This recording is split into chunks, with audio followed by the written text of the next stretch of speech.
तो सबसे पहले बात गुजरात उत्तराखंड के बाद अब मध्य प्रदेश में सीएम शिवराज सिंह चौहान ने समान नागरिक संहिता लागू करने के लिए कमेटी गठित करने का ऐलान किया है। सीएम शिवराज सिंह चौहान के इस ऐलान के बाद सूबे की राजनीति में नया मोड़ आ गया है और विपक्ष का कहना है कि बीजेपी चुनाव से पहले मुद्दों से ध्यान भटकाने की कोशिश कर रही है।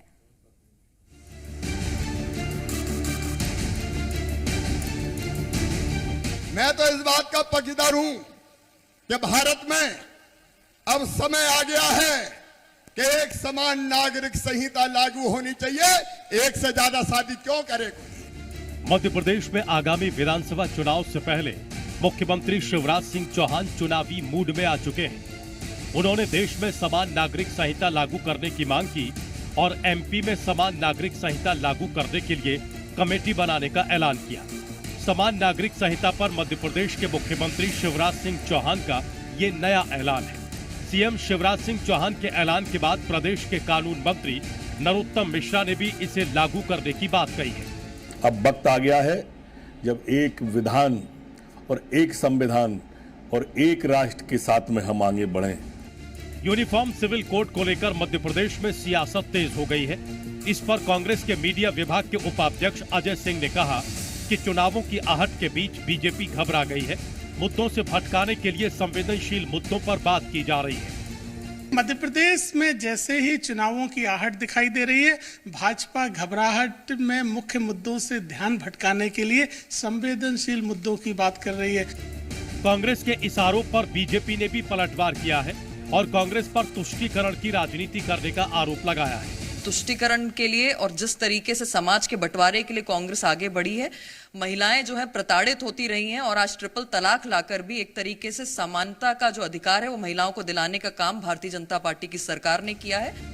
मध्य प्रदेश में यूनिफॉर्म सिविल कोड को लेकर वरिष्ठ पत्रकार डॉक्टर सत्यप्रकाश शर्मा ने अपनी प्रतिक्रिया देते हुए कहा कि बीजेपी पूरे देश में 2023 और 24 के चुनाव को देखते हुए नेशनलिज्म के एजेंडे पर फोकस कर रही है। गुजरात और उत्तराखंड के बाद मध्य प्रदेश में इसका ऐलान होना ये बताता है कि मध्य प्रदेश का अगला चुनाव हिंदुत्व के एजेंडे पर लड़ा जाएगा।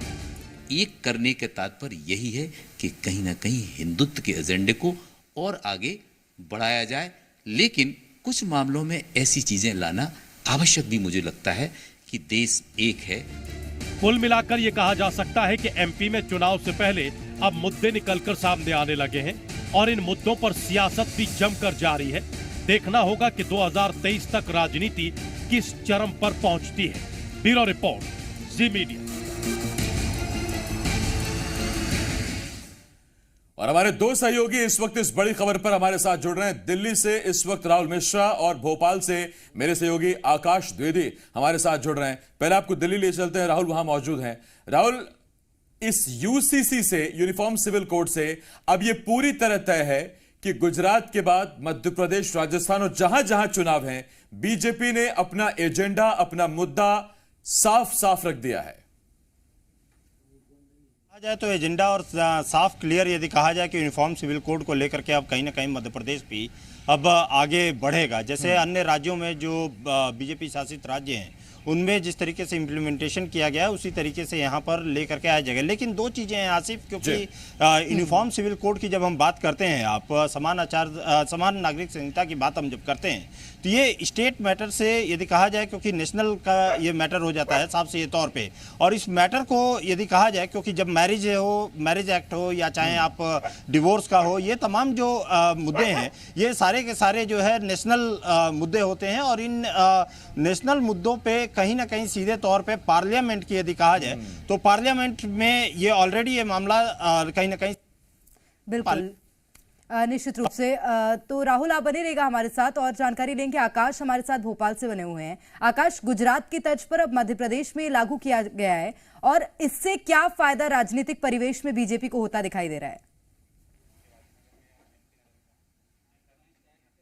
देखिए प्रेरणा, मुख्यमंत्री का यह बयान उस वक्त सामने आया जब मध्य प्रदेश में विधानसभा चुनाव दहलीज पर है। ठीक एक साल का वक्त बाकी है, उसके ठीक पहले सीएम का यह बयान बहुत खास माना जा रहा है। राजनीतिक पंडित ये बताते हैं कि मध्य प्रदेश का अगला चुनाव देखिए हिंदुत्व के एजेंडे पर लड़ने की तैयारी की जा रही है। इसके साथ ही Bharatiya Janata party litmus test भी कर ले रही है। अलग अलग राज्यों में जिस तरीके से इस बात का जिक्र हुआ, यूसीसी का जिक्र हुआ, उससे क्या फायदा हुआ, कितना फायदा हुआ, उसका अंदाजा भी भारतीय जनता पार्टी लगा रही है 2024 के चुनाव के लिहाज से। और अब यही कारण है कि मध्य प्रदेश में 2023 के विधानसभा चुनाव के पहले इसकी चर्चा उठने लगी है। देखिए इस पूरे मसले को लेकर सियासी पारा जो है वो एमपी में आई है और अब कांग्रेस बीजेपी अब आमने सामने नजर आ रहे हैं। 2023 का चुनाव नजदीक है, ऐसे में राजनीतिक पार्टियां उस तैयारी में जुटी हुई हैं। तरह तरह के बयान जो है वो सामने आ रहे हैं। और अब देखिए कांग्रेस का यह आरोप है कि बीजेपी इस केंद्र के मुद्दे को जबरदस्ती राज्य में ला रही है, क्योंकि इसमें पूरा केंद्र का रोल है, राज्य का कोई हस्तक्षेप नहीं है और मूल मुद्दों से ध्यान भटकाने के लिए इस तरह की बातें की जा रही है। कांग्रेस विधायक आरिफ मसूद ने तो इस बात का खुलकर विरोध किया है। उन्होंने कहा है कि ये देखिए मुस्लिम पर्सनल लॉ को आगे लाकर ये चुनावी स्टंट किया जा रहा है और मुख्यमंत्री के बयान को सिर्फ जुमला करार दिया है। लेकिन भारतीय जनता पार्टी जनसंघ से लेकर बीजेपी तक का सफर बता रही है और कह रही है कि हमेशा से ही बीजेपी के मैनिफेस्टो में यूसीसी को रखा गया है और अब जरूरत आन पड़ी है कि यूसीसी को लागू किया जाए। हालांकि ये कब तक लागू होगा और कैसे लागू किया जाएगा ये तो आने वाला वक्त ही बताएगा और सियासी पार्टियों को, राजनीतिक पार्टियों को कितना फायदा होने वाला है ये भी आने वाला वक्त बताएगा। बिल्कुल आकाश, में लौट रहा हूं आपके पास। दिल्ली चल सकते हैं क्या हम? राहुल हमारे सहयोगी वहां पर मौजूद हैं, उनके पास हम चलेंगे। लेकिन देखिए यहां अब कांग्रेस के लिए परेशानी यह है कि कांग्रेस अगर इसका विरोध करती है तो फिर तुष्टीकरण का आरोप बीजेपी कांग्रेस पर लगाएगी, एक वर्ग विशेष की राजनीति करने का आरोप लगाएगी। और ये ग्राफिक्स के जरिए हम आपको बता रहे हैं कि आखिर शिवराज की समान नागरिक संहिता पर क्या राय है, क्या सोच है। और हमने आपको भी ग्राफिक्स में ये भी दिखाया था कि कौन कौन से वो देश हैं, जैसे मलेशिया, तुर्की, पाकिस्तान, इन देशों में यूनिफॉर्म सिविल कोड मौजूद है। हमारे साथ आकाश भोपाल से जुड़े हुए हैं। आकाश, अब कांग्रेस के सामने दिक्कत यह है, जैसा आपने आरिफ मसूद का जिक्र किया, कि कांग्रेस अगर अभी से ही इसका विरोध करती है तो फिर बीजेपी सीधा आरोप यही लगाएगी कि धर्म विशेष के लिए तुष्टीकरण की राजनीति कांग्रेस कर रही है।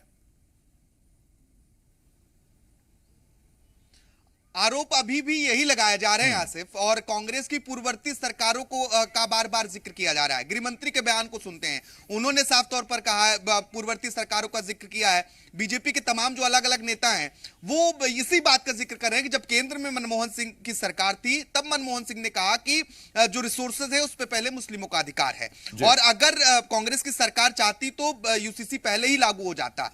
और अब देखिए क्योंकि मध्य प्रदेश में अल्पसंख्यक के नेता हैं आरिफ मसूद, इसलिए वो खुलकर तो विरोध कर रहे हैं, लेकिन जो अन्य नेता हैं वो कदम जरा फूक फूक कर रख रहे हैं। वो ये भी कह रहे हैं कि जब समय आएगा, जब प्रस्ताव आएगा तो वो जनता के पक्ष में, जनहित में अपना विचार रखेंगे। और गृहमंत्री ने तो पीसीसी चीफ कमलनाथ से ये पूछ लिया है कि वो खुलकर अपना मत स्पष्ट करें। लेकिन ऐसा लगता नहीं कि कांग्रेस बहुत जल्दी में इस पर अपना मत या अपनी बात रखेगी। पूरा सियासी हिसाब किताब गुणा गणित लगा के उसके बाद ही कुछ कहा जाएगा। और जैसा आकाश ने, मेरे सहयोगी ने बताया आपको कि आरिफ मसूद चूंकि अल्पसंख्यक समुदाय से आते हैं, बेबाक उन्होंने अपनी राय रखी और हो सकता है कि उनके जरिए से ही कांग्रेस अपना संदेश भी पहुंचाने की कोशिश करे। आकाश, बहुत शुक्रिया इस तमाम जानकारी के लिए।